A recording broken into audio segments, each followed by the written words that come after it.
स्वागत आप सभी का। तो क्या India PoK Pakistan occupied Kashmir वापस ले सकता है? और कौन कौन से वो तरीके होंगे कि इंडिया पाकिस्तान ऑक्युपाइड कश्मीर को वापस ले सकता है? क्योंकि अभी अगर रीसेंट इवेंट्स की हम बात करें तो इंडिया और पाकिस्तान के रिलेशन अपने बहुत ही लो लो हैं। मेनली अगर हम कह सकते हैं कि जीरो रिलेशन है। सो टेंशन बहुत ज़्यादा राइज कर रही है। तो सबसे पहले तो मैं आपको पीओके का मैप दिखाना चाहता हूँ। सो ये है पीओके का कश्मीर का, ये पूरे का कश्मीर का मैप है। और ये देखो, ये जम्मू एंड कश्मीर जो ये इंडिया के कंट्रोल में है। वैसे तो लीगली तो सारा कश्मीर, ये सारा पार्ट यहाँ से लेकर यहाँ तक इंडिया को बिलोंग करता है। आपको पता ही होगा कि 1947 में पाकिस्तान ने एक ये पार्ट कश्मीर का, ये इसको अभी ये लोग आज़ाद कश्मीर कहकर बुलाती हैं, बट ये वक्त पाकिस्तान के एंट्री करता है। और ये गिलगिट बाल्टिस्तान, तो ये भी ये पूरा बेसिकली ये पूरा एक एरिया ये पीओके है कहलाता है। और अगर हम बात करें तो 1962 में इंडो चाइना वॉर में ये चाइना ने कब्जा लिया था, और ये जो इतना सा हिस्सा है ये पाकिस्तान ने चाइना को गिफ्ट कर दिया था।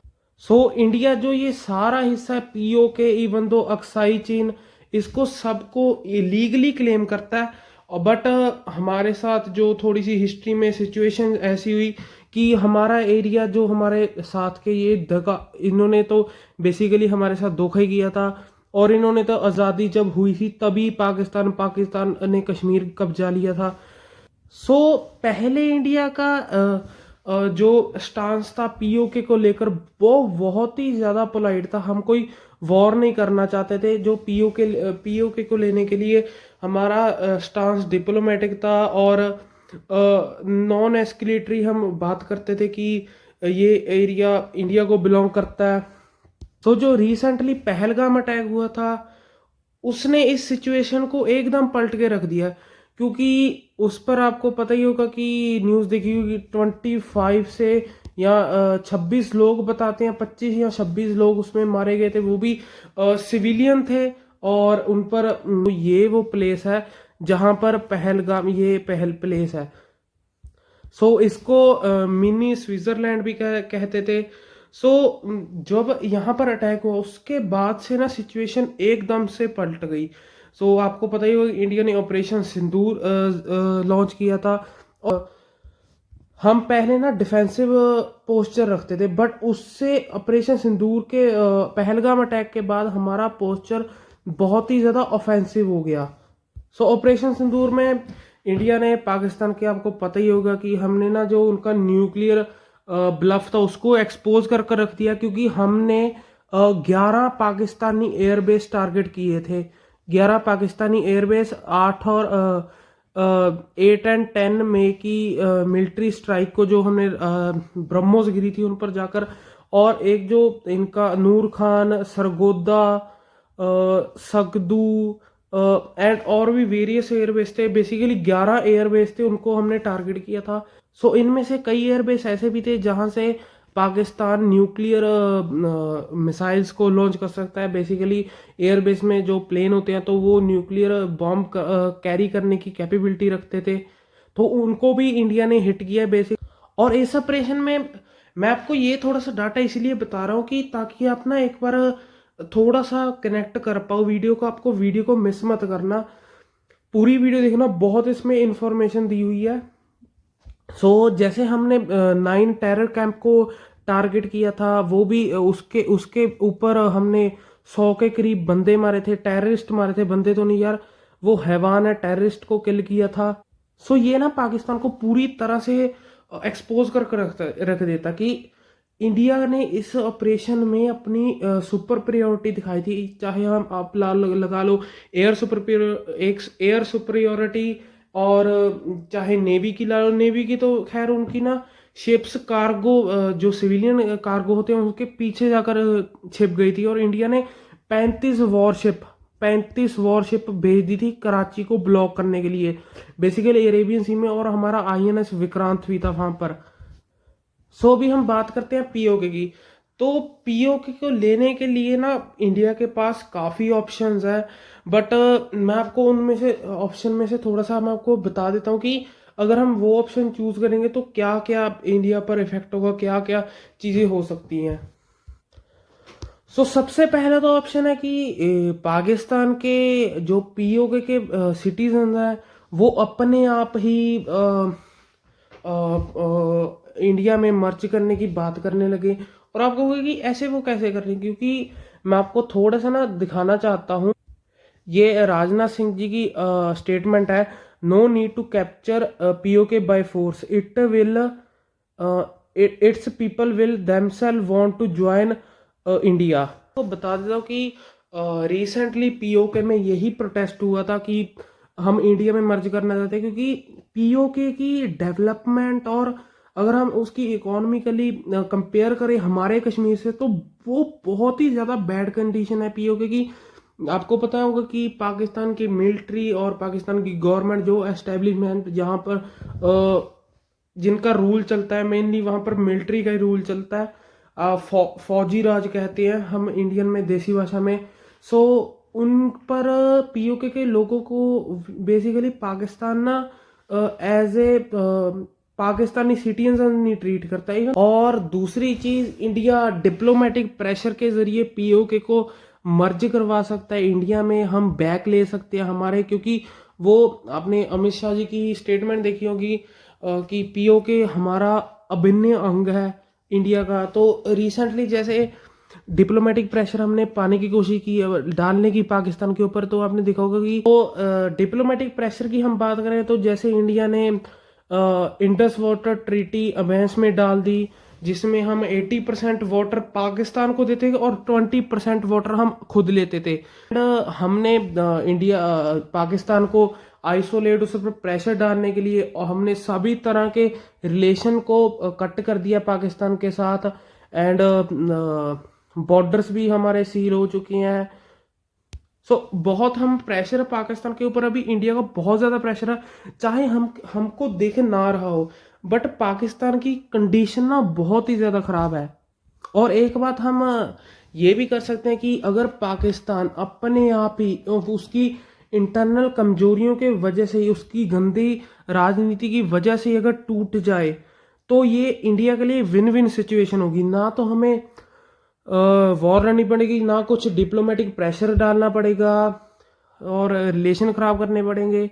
अगर पाकिस्तान अपने आप ही टूट गया तो पीओके हमारे पास अपने आप आ जाएगा। जैसे आपने देखा होगा कि खैबर पख्तूनख्वा में प्रोटेस्ट बहुत ही ज़्यादा है, क्योंकि वहाँ पर इमरान खान की बहुत पॉपुलैरिटी और उनका बहुत ही ज़्यादा कंट्रोल है। अगर हम बात करें बलूचिस्तान की, तो वहाँ पर तो लिटरली बलूचिस्तान ने अपना ऑफिशियल मैप अपने ट्विटर हैंडल पर पब्लिश कर दिया है कि ये हमारा बलूचिस्तान का मैप है। ये एक बहुत ही बेसिकली बहुत ही पाकिस्तान का बड़ा हिस्सा आप देख रहे होंगे कि ये पाकिस्तान का इतना सा पंजाब है, ये हमारा पाकिस्तान का सिंध प्रोविंस है, और ये यहाँ तक खैबर पख्तूनख्वा है। एक आप देखो कि खैबर पख्तूनख्वा में भी प्रोटेस्ट चल रहे हैं, सिंध में भी चल रहे हैं, वहाँ पर कि पंजाब हमारा पानी रोक रहा है, जो पाकिस्तान के पंजाब की मैं बात कर रहा हूँ, और बलूचिस्तान में भी चल रहे हैं, और पीओके में जो इलीगल ऑक्युपाइड एरिया है पाकिस्तान की वहाँ पर भी चल रहे हैं। और बलूचिस्तान की सिचुएशन तो बहुत ही ज़्यादा अप है, क्योंकि इन्होंने ये देखो, ये बलूचिस्तान का रिपब्लिक ऑफ बलूचिस्तान का फ्लैग है, इन्होंने अपने ट्विटर हैंडल पर इसको पोस्ट कर दिया। तो अभी मिलिट्री एक्शन की हम बात करते हैं, तो ये एक बहुत ही रिस्की स्टेप होगा, बट इससे प्रॉब्लम बहुत हद तक सॉल्व हो सकती है। और हम ना जो इंडिया अगर मिलिट्री एक्शन लेगा तो ये तकरीबन 20-30 दिन का कैंपेन होगा, उससे ज़्यादा हम लंबी वॉर चाहते नहीं, क्योंकि हम एक ग्रोइंग नेशन है, हमारी इकोनॉमी को ग्रो करना है, अभी ग्रोइंग स्टेज पर है। हम आपको पता है कि 8.2% से हमारी इकोनॉमी ग्रो कर रही है, वर्ल्ड की फास्टेस्ट ग्रोइंग इकोनॉमी है। और हमें चाइना से भी 2 फ्रंट वॉर का फिर खतरा नहीं मोलना। अगर हमारी वॉर 20-30 दिन से ज़्यादा हो गई, तो हमें चाइना के बॉर्डर से आर्मी को उठाकर पाकिस्तान के बॉर्डर पर लगाना होगा, वहाँ से एयरक्राफ्ट उठाकर लगाने होंगे। अगर मैं आपको बता रहा हूँ कि पीओके को कैप्चर कर लिया, सो इंडिया को सेंट्रल एशिया से कनेक्ट करने के लिए ईरान के थ्रू ईरान पर और अफगानिस्तान पर डिपेंडेंट नहीं रहना पड़ेगा। इंडिया पीओके से, ये देखो, हम अफगानिस्तान के से सीधा कनेक्ट कर जाएंगे, तजिकिस्तान से हम गैस लाइन पाइप ले सकते हैं, और इसके ऊपर इसके ऊपर ये तो खैर चाइना है, इसके ऊपर हम बात करें रशिया है, यूरोप से हम कनेक्ट कर सकते हैं। तो बहुत सारी इम्प्लीकेशन बढ़ सकती है, और हमारा सेंट्रल एशिया से ट्रेड भी बहुत ज़्यादा बढ़ सकता है, क्योंकि मानना पड़ेगा कि इंडिया बहुत ही ज़्यादा पाकिस्तान से बहुत ही ज़्यादा पीछे है। चाहे आप उसको झूठ बोलना कह लो, चाहे आप उसको नैरेटिव वॉर कह रहे हो, क्योंकि आपने देखा हो ऑपरेशन सिंदूर के टाइम पाकिस्तान ने कैसा नैरेटिव चलाया था कि वर्ल्ड के जो बड़े बड़े न्यूज़ आउटलेट है, कह रही, ये तो रॉयटर्स तो mostly anti India statement publish करता है। सो इनने ऑपरेशन सिंदूर के टाइम में कहा था, how Pakistani shoot down Indians cutting edge weapon fighters using Chinese gear. So यहाँ पर एक रीज़न आप ये भी ले सकते हो कि यूएसए की मीडिया या फॉरेन मीडिया इसको इसलिए कवर कर रहा है, क्योंकि मैं आपको बता दूं कि हमने ना ऑपरेशन सिंदूर में बहुत ही हमारे मोस्टली इंडिजिनस या रशियन मेड वेपन्स यूज़ किए थे।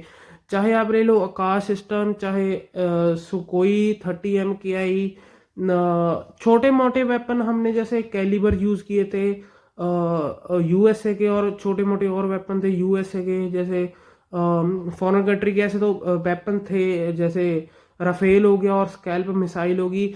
बट मोस्टली नंबर, आपने पीएम मोदी की स्टेटमेंट भी सुनी होगी, मोस्टली नंबर था इंडिजिनस वेपन का। टू फ्रंट वॉर का भी खतरा है, बट उसको मेरे हिसाब से इंडिया हैंडल कर लेगा। चाइना इतनी हिम्मत नहीं करेगा कि इंडिया के साथ वो भिड़ जाए। आपने देखा होगा ताइवान के साथ इतना क्लेश चल रहा है, बट उसने अभी तक अटैक नहीं किया। तो इंडिया तो एक बहुत ही ज़्यादा मिलिट्री की बड़ी बाबरा, हम 1962 वाले इंडिया नहीं रहे। सो आखिर में मैं आपको यही कहना चाहूँगा कि अपनी जब ऑपरेशन सिंदूर 2.0 अगर शुरू हुआ, तो बहुत ज़्यादा चांसेस है शुरू होने के। तो अपनी पल्स को कंट्रोल कर रखें, अपने इमोशंस को कंट्रोल कर रखें, क्योंकि इंडिया के पास बहुत ही ज़्यादा कम टाइम होगा। 20-30 दिन में हम बहुत ही ज़्यादा मुश्किल होगा कैप्चर करना, बट हम कैप्चर कर सकते हैं। इंडियन आर्मी बहुत कैपेबल है, मैं आपको ये भी कहना चाहता हूँ। इंडियन आर्मी ऐसे काम करती है जो दुनिया की आंखों से परे होते हैं। सो कुछ भी हो सकता है। राजनाथ सिंह जी ने कहा था कि हमें मेंटली प्रिपेयर रहना चाहिए। सो ऐसे टाइम पर हमें ना देश की सपोर्ट करनी चाहिए, यूथ को, ऑपोजिशन को। अगर हम करंट गवर्नमेंट की उस टाइम पर, वॉर के टाइम पर सपोर्ट ना करें, तो फिर ना हमारी आर्मी की आप कह सकते हो मोराल भी डाउन होता है, हम उतना कुछ कर नहीं पाएंगे। जब हमें पीछे देश से सपोर्ट होगी तो बहुत ज़्यादा इफेक्ट पड़ता है। सो ये थी आज की वीडियो। अगर आपको वीडियो अच्छी लगी तो वीडियो को लाइक कर देना, चैनल को सब्सक्राइब कर देना। हम मिलते हैं एक और अगली नई वीडियो में, तब तक के लिए take care and good bye.